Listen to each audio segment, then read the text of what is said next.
Ya Ali Madad, and welcome back to Ismaili Dialogue.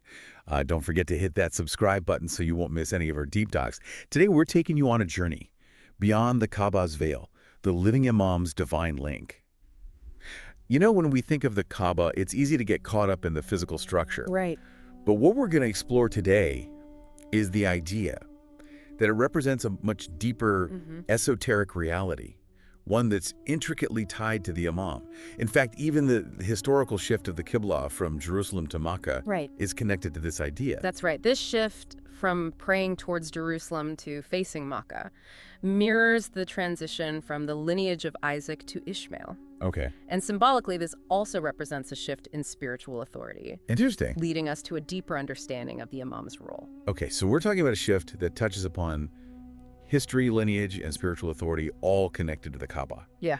Where do we even begin to unpack this? Let's start with the Hajj, as most people understand it. The literal Hajj is the pilgrimage to the Kaaba in Makkah, involving various rituals like passing through different stations to reach Makkah, entering the sacred masjid through a miqat, and wearing the ihram garments. Right. The rituals, the symbolism, it's all incredibly powerful. But I'm sensing there's more to it than just the outward actions. Exactly. Think about it. The physical Kaaba has faced its own challenges throughout history. Yeah. It's been susceptible to damage historically used for idol worship, and even the Prophet Muhammad himself wished to rebuild it on the original foundations. So this begs the question, what truly constitutes the house of God? If it's not just the physical structure, then what is it? That is a fascinating question. I mean, if the physical Kaaba isn't the ultimate house of God, then what are we really striving for? This is where the concept of ta'wil, or esoteric interpretation, comes in. Okay. Ta'wil reveals that every element in the physical world has a corresponding spiritual reality. And in this context, the Imam, as the bearer of the divine light and the one who upholds the true essence of the house of God, becomes the living Kaaba. So you're saying that the Imam himself embodies the qualities that we associate with the Kaaba? Precisely. Purity, guidance, a focal point for spiritual aspiration. Yeah. These are all qualities embodied by the Imam, making him the living Kaaba. Okay, that's starting to make sense. But how does the Hajj fit into this? You mentioned that the physical Hajj has a deeper meaning, right? Absolutely. Just as the physical Kaaba has a spiritual counterpart, so too does the Hajj. Okay. The true Hajj, according to esoteric interpretation, is an inner journey, a striving towards the Imam, seeking his vision or didar. So it's not just about the physical journey to Makkah, but an inner pilgrimage towards the Imam. Exactly, and this understanding transforms the entire concept of the Hajj. Okay. For instance, passing through different stations becomes a metaphor for progressing through stages of spiritual knowledge. Hold on, so even the rituals of the Hajj can be seen as symbolic representations of this inner journey? Yes, think about entering through a miqat. Okay. This can be interpreted as seeking guidance from the Imam's representatives. Even wearing the simple ihram garments takes on a deeper meaning. It symbolizes unveiling your beliefs before the Imam. Wow, so even something as seemingly simple as clothing has a deeper significance in this context. Yeah. It's incredible how these outer rituals mirror the inner journey of the soul. But how does all of this relate back to the shift in the Qibla we talked about earlier? The concept of the Qibla, the direction we face during prayer, is another piece of this puzzle. Okay. If you think about it, just as our physical bodies eventually return to dust, our souls also have a direction, a spiritual Qibla that they are oriented towards. And that Qibla is? The Imam, he becomes the focal point, the direction for the rational soul. Okay. Remember, the Holy Spirit was breathed into Adam, and that same spirit has been transmitted through the lineage of prophets and Imams. Right. So by turning towards the Imam, we're connecting with the very source of our spiritual existence. So the shift from Jerusalem to Makkah, from the lineage of Isaac to Ishmael, it's all pointing towards the Imam as the true Qibla. Precisely. And just as the Kaaba is the physical representation of the Qibla, the Khana embodies the Imam's presence in the physical world. Okay. It becomes the house of the Imam, a space where myriads can gather and connect with his spiritual authority. Wait, so the Khana isn't just a building, it's a physical manifestation of the Imam's spiritual presence. That adds a whole new layer of meaning to attending the Jumad Khana. Exactly. It's about recognizing the Imam's presence not just in a physical space, but in every aspect of our lives. Wow. And that brings us to the next layer of understanding the concept of the Hakiki house of God, represented by the Universal Intellect. Okay, so we've moved from the physical Kaaba to the Imam as the living Kaaba, and now to this idea of the Universal Intellect. Where do we even go from here? That's what we'll explore in part 2, where we'll delve into how the Kaaba, the Imam, and the Universal Intellect are all interconnected. I'm already feeling my mind expanding. This is definitely a deep dive. But for now, let's pause here and continue this journey in part 2, Ya Ali Madad. Welcome back. Let's pick up where we left off, the Universal Intellect. This concept might seem abstract, but it's actually deeply connected to everything we've discussed so far. You piqued my curiosity with the idea of the Universal Intellect at the end of part 1. You're saying it's the Hakiki house of God, right? But how does it relate to the Kaaba and the Imam? Think of it like a symbolic hierarchy, a cosmic ladder, if you will. At the base, you have the physical Kaaba. Okay. Then we move to a deeper understanding with the Imam as the living Kaaba. And finally, at the very top of this ladder, we reach the Universal Intellect, the Hakiki house of God. Okay, I see the hierarchy. But how does the Kaaba, a physical structure, connect to something as vast as the Universal Intellect? The answer lies in symbolism.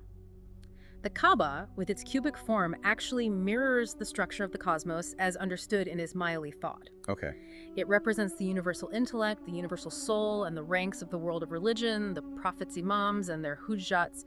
They're all woven into this intricate tapestry. You're saying the shape of the Kaaba itself has a deeper meaning. I never thought about it that way. Absolutely. It's 3 dimensions, 6 faces, 8 angular points, 12 lines. They all correspond to different spiritual realities. Wow. For example, the 6 faces of the Kaaba can symbolize the 6 speaker prophets: Adam, Noah, Abraham, Moses, Jesus, and Muhammad. Wow, so each element of the Kaaba's design becomes a symbol, a pointer towards a higher truth. It's like a cosmic blueprint encoded in its very structure. Precisely, and the Imam, as the living embodiment of these truths, acts as the bridge between the physical Kaaba and the Hakiki house of God, the Universal Intellect. So the Imam allows us to access this cosmic knowledge that's encoded in the Kaaba and ultimately points towards the Universal Intellect. Exactly. He makes these profound truths accessible to us, and that's why seeking the Imam's vision, his didar, is so important in Ismaili Tariqa. It's through this connection that we can begin to grasp the deeper meanings within our traditions and understand our own place within the cosmos. You know, when I was doing the research for this deep dive, I was struck by the intense desire pilgrims have to touch or kiss the black stone during Hajj. I've always wondered, is there an esoteric interpretation of that act as well? There is. The black stone situated at the bottom corner of the Kaaba holds a special significance in Ismaili esotericism. It can be interpreted as representing the asas or hujjat of the Kaaba. Now, I have to admit, I'm not as familiar with those terms. Could you explain them for our listeners who might be wondering the same thing? Of course, to understand the asas, we need to delve a bit deeper into Ismaili cosmology. The term qaim refers to the ultimate imam, the one who will usher in a new era of spiritual enlightenment. And the hujjat, also known as the asas, is the most elevated representative of the qaim. He holds the highest rank among all the imams and is responsible for disseminating the most profound spiritual knowledge. So in essence, the black stone becomes a symbolic representation of this incredibly important figure, the hujjat of the qaim. Exactly. Just as the pilgrims show reverence to the black stone during Hajj, the Murids recognize the supreme rank and spiritual authority of the asas. It's fascinating how these outer rituals, like touching the black stone, offer a glimpse into the inner world of meaning, connecting us to these profound spiritual concepts. That's the beauty of Tawil. It invites us to look beyond the surface and discover the hidden depths of our traditions. This is also mind-blowing, but I have to admit, it's a lot to take in. What does it all mean for us practically? How can we apply this understanding of the universal intellect and the Imam's role to our everyday lives? That's a great question, and one that we'll explore further in part 3. We'll shift our focus to the more practical aspects of this knowledge and see how it can transform the way we live, think, and interact with the world around us. I can't wait to dive into that. It's been an incredible journey so far, and I'm looking forward to continuing it in part 3. For our listeners, stay tuned. Welcome back to our deep dive into Beyond the Kaaba's Veil, the living Imam's divine link. We've covered a lot of ground from the Imam as the living Kaaba to the symbolic connection between the Kaaba and the universal intellect. We've been on quite a journey, haven't we? from the physical to the metaphysical, exploring the deeper layers of meaning within our traditions. Absolutely. Yeah. But in part 2, you left us with the question, how do we actually apply this knowledge to our daily lives? Yeah. It's one thing to grasp these concepts intellectually, Right. but how can they truly impact the way we live? That's the crucial question, isn't it? And the answer lies in understanding the Imam's role, not just as a figurehead, but as the living link between us and the divine. He is the source of our spiritual sustenance, guiding us on our journey towards enlightenment. So it's not just about physically facing the Imam during prayer, but about orienting our entire being towards him. Precisely. It's about integrating his teachings into our actions, our thoughts, and our interactions with others.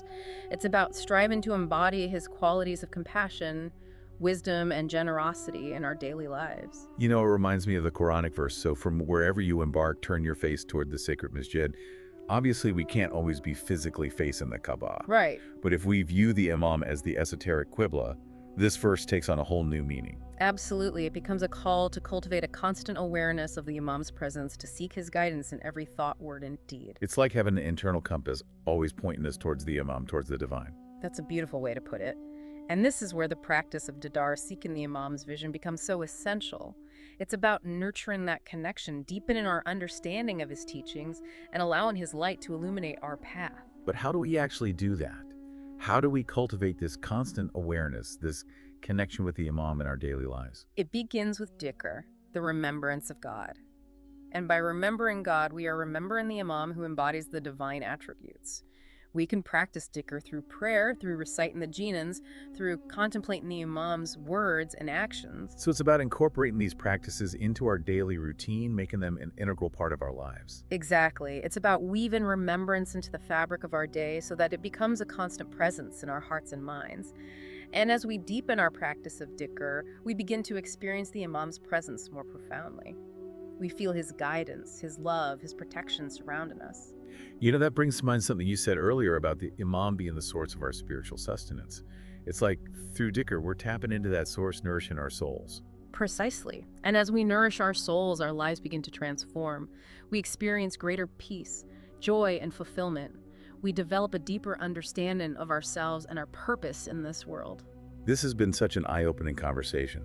We've gone from the physical Kaaba to the living Kaaba, from the esoteric meaning of the Hajj to the profound concept of the Universal Intellect.